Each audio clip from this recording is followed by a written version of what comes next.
Welcome back to the Upville. We get into our Upville conversations, and each and every single time we come back from that break, we get into our conversations with creatives. Now, joining me on the show today is a lady who has been trending. First, TikTok, Instagram, now Facebook. She's taking over social media by storm with her brand new single release, Neka.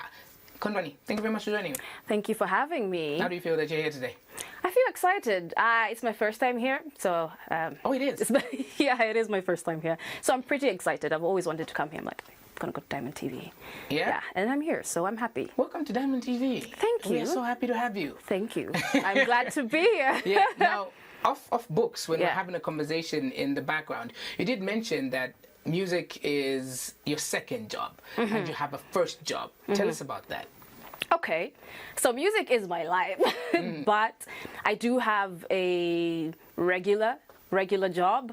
I manage a family business. It's a business in events and entertainment. So when I'm not in the studio, that's what I'm doing, making sure the business is running, making sure money is coming in, talking to clients, and all those little entrepreneur tidbits. Yes, I get paid. I get family business. I do get paid, and that's a conversation that I think we need to be having. I think more Zambians need to be having.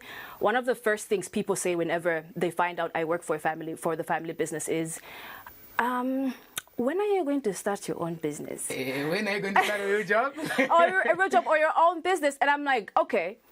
We're always having conversations about building generational wealth, right? But when you meet somebody who's running a family business, it's frowned upon. But where does it start? You know, we can't all start from scratch. Generational wealth is built on the backs of people. You have to run something that has been in existence, and these are conversations that we have to be having. All right.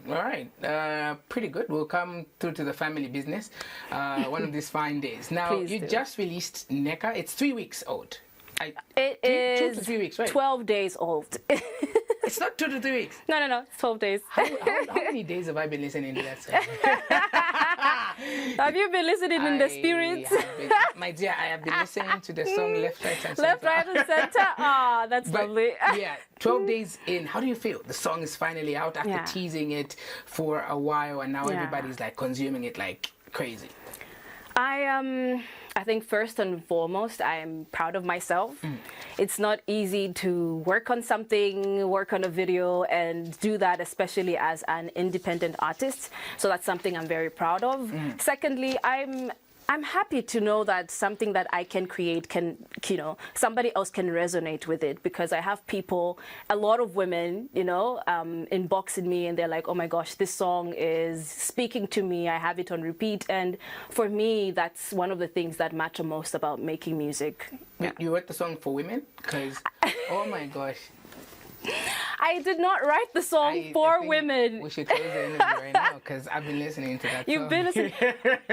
Really? Yeah. That's amazing. But no, the song is not for women. Okay. The song is Neka, which obviously we all know means alone. It is a general expression of, bewilderment, feeling like there's no one else in this world that you can trust, and that can be true for women or for men. And I was just surprised that more women resonated with the song, and I think it's a positive start to my journey. Now, online, earlier on, I did put out a post that you were coming on the show, and a lady called Faith Chishimba commented. She asked the question, why did you decide to share your gift with the world, your talent with the world? Right.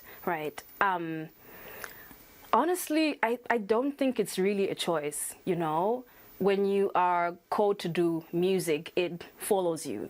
I remember there was a time when I said, okay, maybe I'm not going to do this full time. I don't know, maybe it just doesn't seem that realistic. And I wake up with melodies. Sometimes I go to bed with melodies. I get ideas all the time. I could be doing the dishes, whatever I'm doing. And it's sort of this thing that follows you. When you have a purpose, it is a calling and you have to fulfill it. And I don't feel like I had a choice. I just had to step into it. Yeah. Now, this is your debut single. Yes. Oh, okay. And did you anticipate the success that this song would have? Or you just said, you know what, Neka? Pun intended. Okay. Yeah. Well, I think success is relative. Other people will say, okay, 10K on the first day, that's success. You know, other people will say if it's on radio, but I had matrix that I had put down.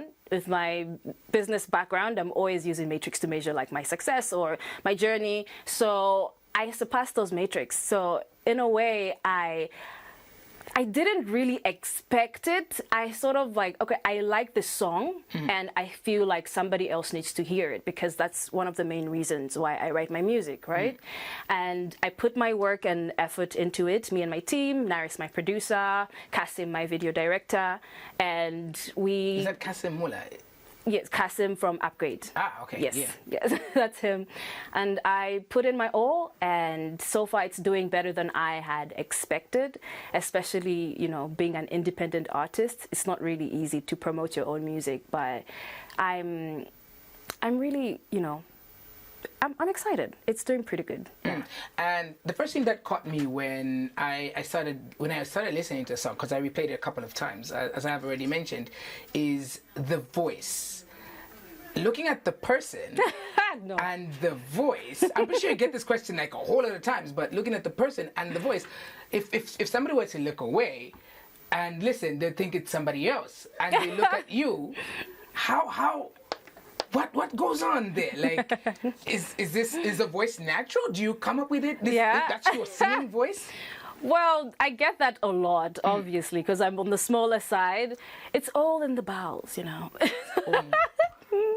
Yeah, but that's my natural voice. I've always had a huge singing voice. I think maybe when I was younger it was a little bit lighter, but after 21 it changed, you know, and I had to find my voice again, and that's the voice that I have now. So I get that a whole lot, and it's a natural voice, and yeah.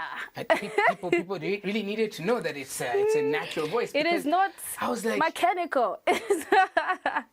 I listened in, I was like, no, there's no way. Yeah, it is. It is my natural voice, and I do get that a lot. People are like, if we just hear the audio, I can't, you know, it's not simultaneous to the person. It doesn't. We need to get a stripped down version of Neka, so that we can hear it. But then one thing that also caught my attention is that some prominent figures who shared your song, who shared the snippet of it, like so many prominent figures. How did that make you feel? You're just coming in, this is your debut single. Have some of them also even reached out for collaborations and all? Well, I think I was, you know, grateful that they had shared, but I've really been working on my mental fortitude, and I try not to tie my worth to certain figures, you know.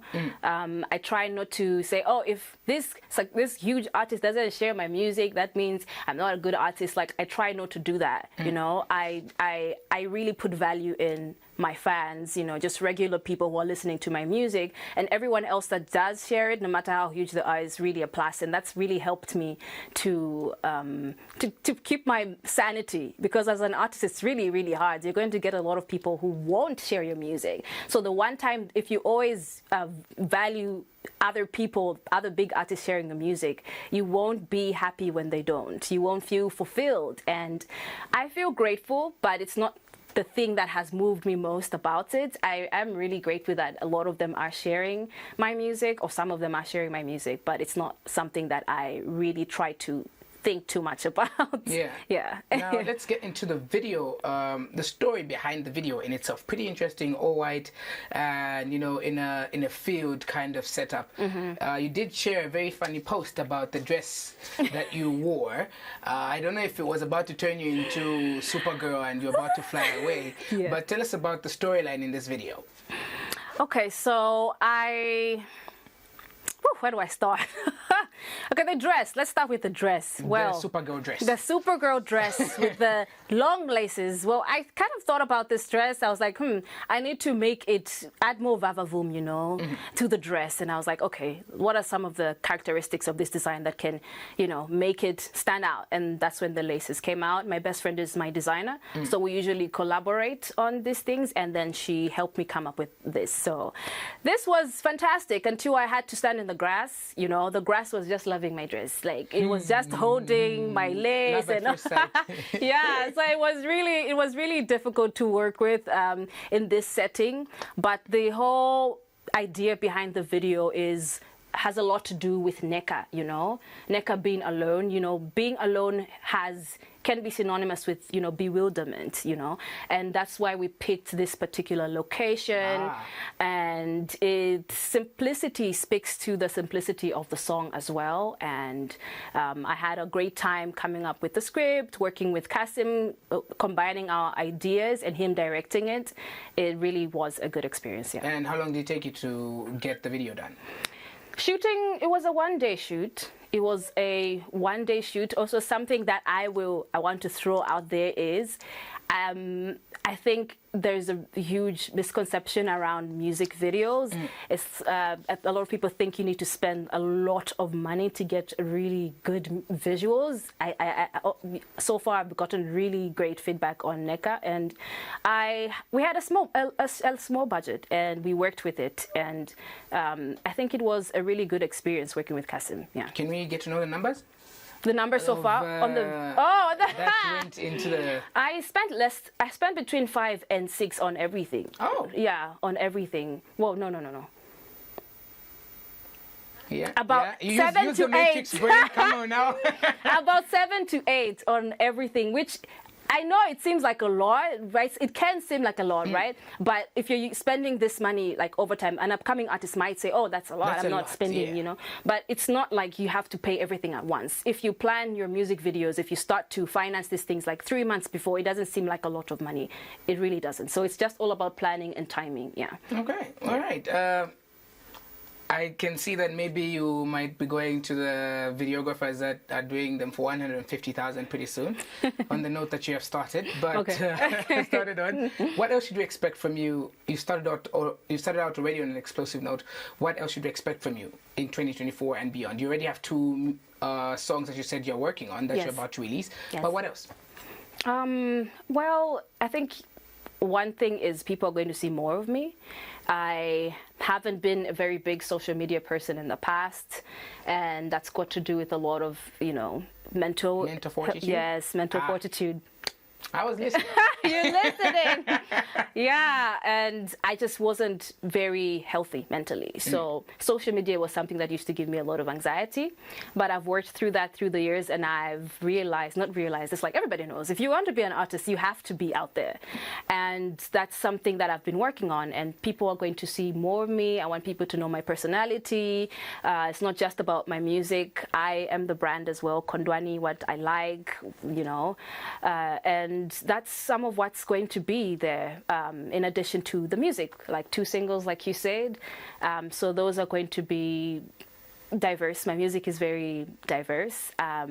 People might get used to hearing me just on the soulful, emotional side, but there's also other sides to my music. They do want to cry. Especially in Lusaka, people just want to cry. But they also want to dance. They don't know what they want. People like crying. Yeah, but pretty much, yes. My music is, I would like to call it eclectic. It's mixes different things. It just is. But there's always an element of Khondwani, always a